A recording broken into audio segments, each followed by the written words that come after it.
Alright guys, so just so you know, I released my debut EP yesterday, and the EP is called 2025 They Will Come Alive. Okay, I'm gonna lower the volume so, you know, but just so you know, okay, before I start this, I'll be talking about my, the songs that I write, plus many more. Let's get into it. Okay, so this is basically like the first song.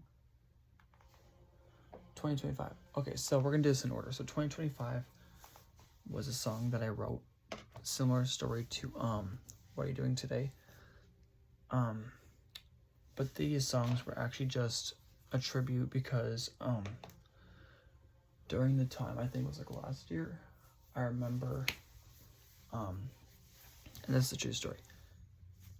When I wrote this song, I thought that I wouldn't have been an artist because, you know, a lot of the times artists have to work hard and they have to improve. And I remember when I was starting out, I was horrible. Literally, I was horrible. So I wanted to take the time to make this video because I have my debut album coming out today. And I wanted to go over the songs because it's important to know. But I made a whole like diorama here of all the albums and songs. So one is Japan on the Ocean, obviously a tribute for Japan and America both, since we've been friends with them for a long time. 2, Graffiti on the Wall, 2028. Actually, no, that's 2020. Yeah, 2028. So then 3, Live News, Live Broadcasting is 3. Obviously, we can cross that out. Red versus Blue versus Purple, that's my live sign that we're talking about.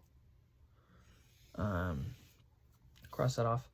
Bowling of 300 is one of them. Christmas Ain't It, that's the 6th. Okay. And these can vary depending on the size and width. Graffiti on the Walls is the 2nd, which is basically just an EP. The first one is, yeah, so 3 is Graffiti on the Wall. 1 is, yeah, 2025 is the first one. But yeah, that's basically what it is. It's just, you know, the singles are a lot harder because I have to like work hard and it doesn't take a whole lot of time out of me. It's just that sometimes when I'm working on a song, I don't even realize that it's there. So like other times, you know. But yeah, this is my debut EP. I can zoom in if you want to see it. I don't know. Yeah, that's basically what it is. Sorry guys, I'm trying to zoom in. I know it's not gonna let me do that. But yeah, that's the first song, if you can see. And this is kind of like a reworked version. It's not the version that I made for 2025 where it's just like an extra vocal layer. But I am writing a new song called April 27th of 2017.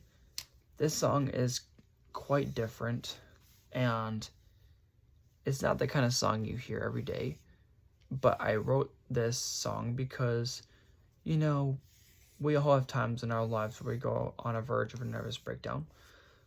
But yeah, so April 27th, obviously 2017, was kind of the saddest year, I think, because our favorite singer from OneRepublic, Ryan Tedder, went through a verge of a nervous breakdown. So I wrote the song based on that. He also made a song with Foster the People, okay, called Doing It for the Money, which was released on the same day with other songs too. And it's basically, yeah, so that's that. And one of their songs is Doing It for the Money, which he did background vocals on. If you heard the song, you would know. But in this video, I'll be talking about my debut EP 2025, like I said, and this song, April 27th, because we have had a lot of great songs that came out this year. I mean, you name it, like Golden by Hunter X is a good song that a lot of people don't know.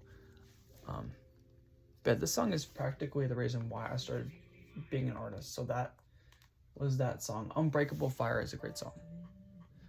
This song I based on Rocky Balboa's Life, which is a harder song to listen to.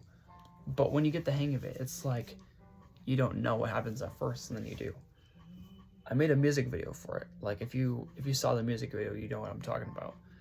But yeah, it's basically based on Rocky Balboa's life. And I know Rocky is not a karate person.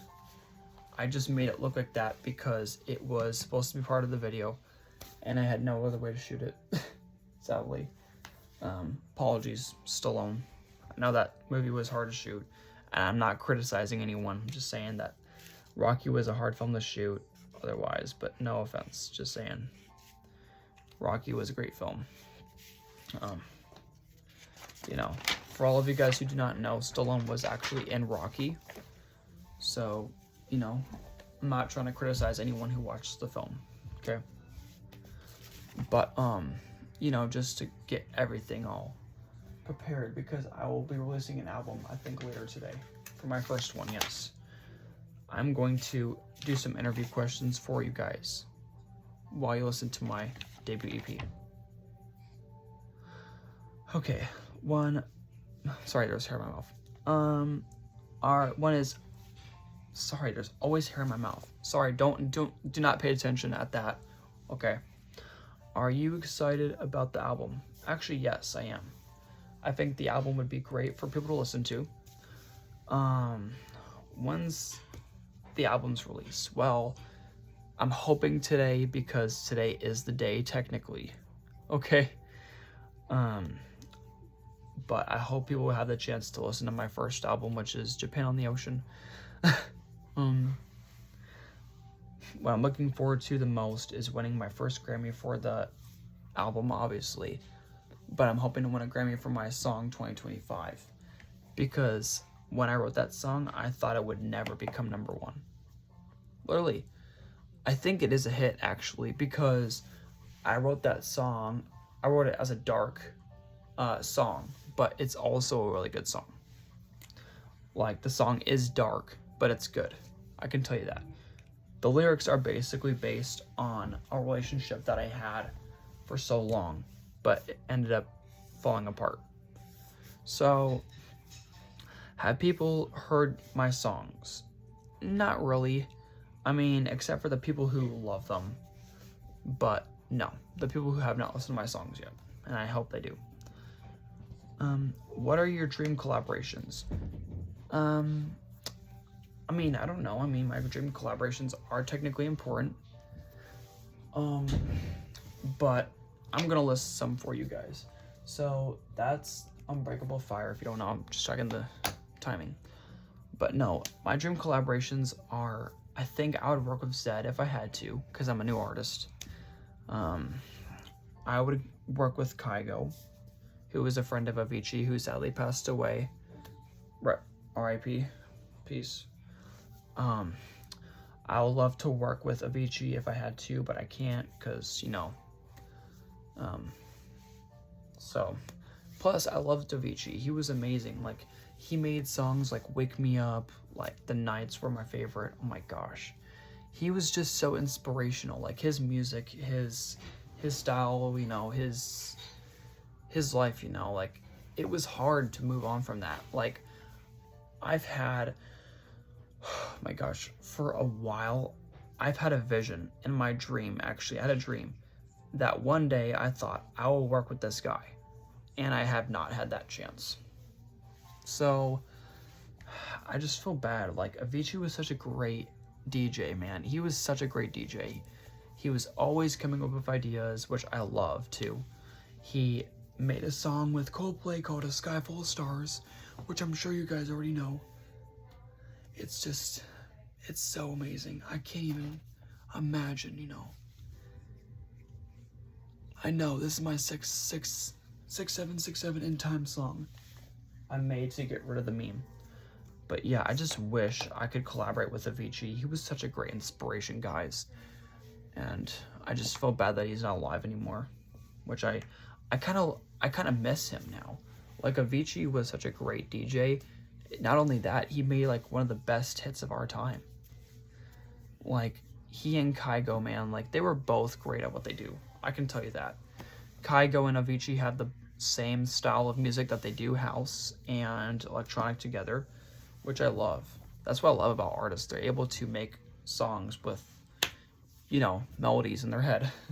I do the same thing too. I don't do demos for my music though. I just go straight into it. Okay, so on that later. The rest of my collaborations, I would love to work with Ryan Tedder of OneRepublic, my favorite artist of all time.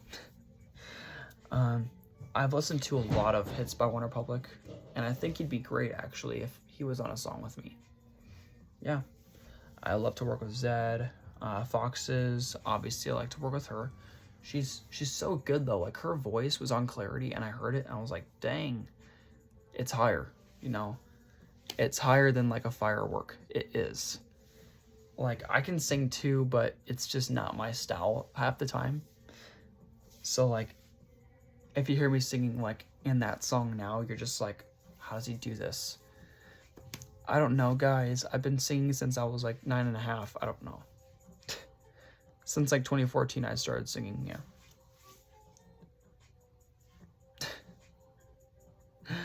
Yeah, so my other collaborations, I would love to work with the Jonas Brothers. Okay. My other ones, oh my gosh. Roll My Eyes, you know. What other artists would I work with? Oh my gosh, I love to work with Selena Gomez. She's so amazing too. Tate McRae, yes, because she is a star. Tate McRae's a star.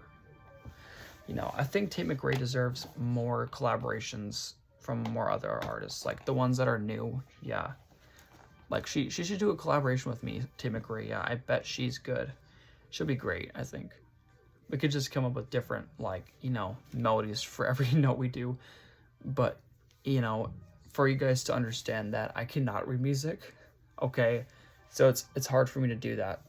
And I'd love to add like my own royalty samples to like everything. That's what I do. I basically just do that, and then if I do, then I write a piano melody that I've used, and then yeah, I write lyrics, and then it comes out. Okay, so 6. What if you win a Grammy for new artist? That's a good question. If I won a Grammy for new artist, I would love to support the autism community, because I have it. I have autism. And like many others, I would try to put my best foot forward, even though I didn't want to.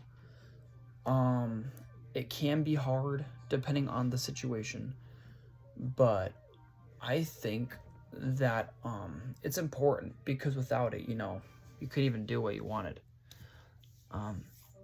But it's important because Autism Awareness Month is coming up, I think, in 3 more days. And it would be nice to do like a little like Grammys speech. I'm going to do like a little one, because I need to memorize what I'm going to say if I actually do get one. But yeah, you know, I would offer it up for people who needed my help, and that would be the first step I would do. And I would thank the Academy for the Grammy also. And then after that, I would be like, thank you guys for supporting this amazing company, you know, the people who, yeah, it's so sad to, you know, I would love to support St. Jude too, because they have so many great, amazing doctors who are trying to help people out, which I love. What songs do you produce? Mainly electronic. I do a few hip-hop songs, but it just depends on the situation. Like, sometimes if I have an artist that loves hip-hop, I would do that. So other times I produce electronic. Sometimes I do indie pop music. There are genres I would like to do in the future, like grunge, country, you know, metal is one of them. I love to work on that genre too. Just so many other ones, like, you know. which people were featured on your songs. So I'm not gonna mention the people, but there are a few actually. There are a few. Because I have so many people on it. Like I have so many people on my songs. I can tell you a few actually, but the reason this is gonna be crazy. So there are 2 songs that I've made so far, I think, or a few. One is called What Are You Doing Today, which has my grandma on it. And then the other one is 2025, also the same thing. But those 2 songs were actually a tribute for her. And I was willing to do that for a reason. So yeah. How will we know that the album drops? Well, I don't know. You'll probably find out at like 5 p.m. or 4. How we celebrate the album? Well, for me, when I celebrate my first album, I'll probably listen to the songs that I made, probably just share them with the world, and who knows? I'll probably have like a #1 hit the next morning. Why is my stage name Blind Snow? That's a good question, and I told this to you guys plenty of times, but Blind Snow came to me actually. So this was a true story. So during the times when I was starting out as an artist, I had a stage name called Sweden, which is an interpretation of Sweden, which is a country. No offense. And during that time, I was trying to figure out what my stage name would be. And it wasn't a good name, which is why I got rid of it, because, Sweden's a dumb name. And I don't think that would fit me. So what I did was I asked chat as a songwriting partner at all. I asked it, help me find some Swedish DJ names. And it gave me Blind Snow, which I love, with the double dots on top of the O. And that's what I like about these names, is that you're able to use them in a way that no one else could.